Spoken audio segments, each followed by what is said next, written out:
Buenas tardes. El tema que nos tocó a nosotros proyectar es cómo analizar los conflictos.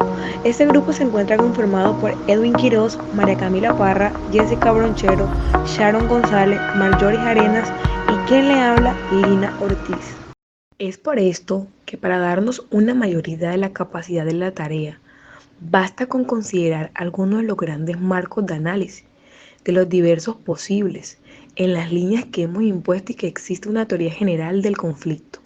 Si bien algunos de los autores sostienen la necesidad de su existencia, como por ejemplo encontramos al Sate, que nos afirma, creo que es necesaria una teoría general del conflicto, no solo para ayudar a explicar, predecir y tratar algunos elementos del comportamiento humano, sino porque además constituye la base de la comprensión para los conflictos particulares. La fuente del conflicto es adentrarse primero en la filosofía y la religión y cuanto opiniones existentes que pretendan dar cuentas a qué razón responde el ser humano. En 1987, Becano efectuó un amplio resumen al respecto. Este autor, al analizar las distintas escuelas que tratan de explicar el conflicto, sostiene que su punto de vista son totalmente insuficientes para dar cuenta del fenómeno. Conflicto, una práctica de resumir las visiones existentes históricamente.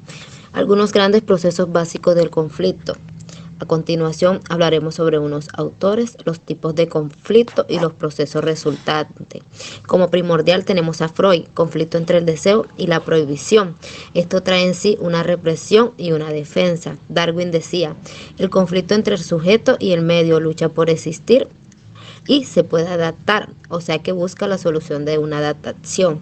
Marx decía, el conflicto entre las clases sociales lucha por la igualdad, una jerarquía, una comparación social. Y por último tenemos a Piaget, conflicto en la toma de decisiones, lucha por ser, resolución de dilemas y aprendizaje. Una forma básica de resumir la violencia históricamente serían las siguientes. El conflicto y la lucha son innatos en todos los animales, incluyendo el ser humano. El conflicto se origina en la naturaleza de la sociedad y depende de cómo se ha estructurado. El conflicto es una aberración, una disfunción de los sistemas sociales. El conflicto ocurre porque es funcional para el sistema social.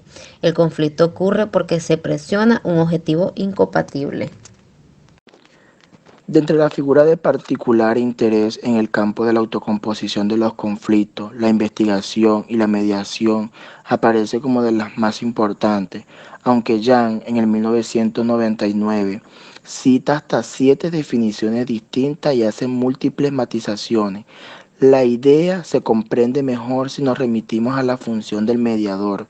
No obstante, deseamos destacar que la mediación como técnica de resolución de conflictos funciona apoyada sobre dos grandes ejes, el poder y la confianza. Se pretende que las partes en el conflicto utilicen al máximo su propio poder y sus recursos y que el mediador se mantenga en lo posible neutral e imparcial. Esto hace que se piense que mientras las partes son propietarias de su conflicto, el mediador lo es del proceso de resolución de acuerdo con esas mismas partes. Es por esto que existen dos procesos fundamentales que nos ofrece su visión de qué procesos psicosociales entienden como subyacente a la autorización del conflicto y cuáles deberían a su juicio ser los objetos de investigación. Al referirse a los dominios o actuales de la investigación, sostienen que es importante centrarse en el poder, los motivos de la afiliación y la identidad social, dado que de la teoría de la personalidad, particularmente en el campo de los rasgos personales, como predisposiciones del locus de control en cuanto que refleja grandes diferencias culturales y el género como elemento diferenciador para determinados casos.